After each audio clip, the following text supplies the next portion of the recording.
I was born into a home that already decided my worth before I could even speak. My name is Aisha. I'm 27 now, but the memories of my childhood still burn like fresh wounds. I was the second daughter in a house that desperately wanted a son. My mother looked at me with disappointment, and my father, he just ignored me altogether. They never hit me. No scars on the outside. But emotional wounds? They bled silently for years. My elder sister, Anna, was their pride. Fair-skinned, delicate, soft-spoken, the ideal daughter. Every guest who came to our home would be introduced to her. I, on the other hand, was usually told to bring tea. Even in school, they never attended a single parent-teacher meeting. Even when I topped my class. Not once. When I turned 18, things got worse. I wanted to pursue medicine. I had the grades, the passion. But my father said, "Why waste money? You'll get married anyway." They sold my dreams for a cheap dowry proposal. A man 10 years older. Divorced once. I said no.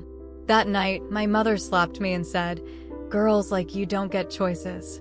I cried myself to sleep like I had done so many times before. But something changed in me that night. Something woke up. A part of me that stopped hoping for love. I started planning instead. I left home the next morning. No one stopped me. No tears. Not even a question of, "Where will you go?" I think they were glad to see me go. I walked into the city with nothing but my certificate, a small bag of clothes, and a fire inside me that refused to die. For the next few years, I worked. Day jobs. Night shifts. Studied in between. Took loans. Fell. Rose. Fell again. But I didn't stop. And one day, I became Dr. Aisha Malik. I stood in front of the hospital building, wearing my white coat, tears streaming down, not from sadness, but from victory. But my story doesn't end there. Because fate has a funny way of circling back. I had built a life, one forged by sweat, pain, and relentless determination. My name was now respected. Patients trusted me. Nurses admired me. I had even bought a small apartment, nothing luxurious, but peaceful, something my old house had never been.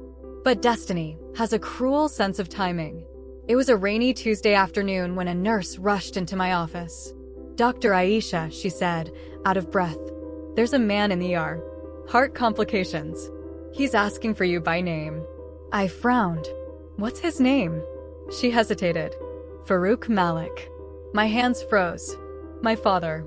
The name hit me like a punch to the chest. For a moment, the room blurred. The memories rushed back, the dismissive looks, the harsh words, the way he never once said, "I'm proud of you." And now, he needed me to save him? I walked into the ER like a ghost. And there he was, frail, weak, so different from the towering man I once feared. Our eyes met. For a moment, he didn't recognize me. But then, recognition dawned in his eyes. And something else, shame. "Aisha," he whispered. "You're a doctor?" I didn't respond. I looked over his chart, instructed the team, and stepped back. "I'll take care of the surgery," I said flatly. He tried to speak again. But I had already turned away. The operation was successful. Of course it was.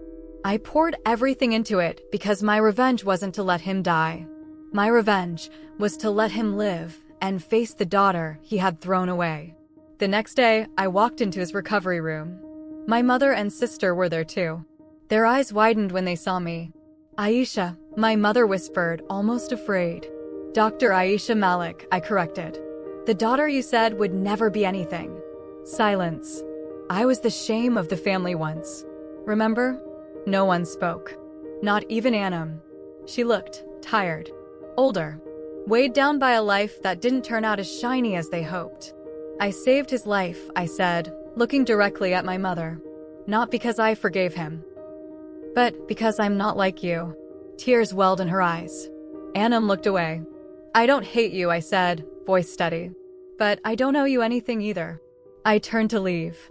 But my father's voice, a soft, cracked, broken, stopped me. "I'm sorry." I paused, hand on the doorknob. "I know," I said. "But some apologies come too late." And I walked out. But this wasn't the end. because the real revenge was yet to begin. Days passed after the surgery. I thought I had closed the chapter, but life had one more cruel twist to offer.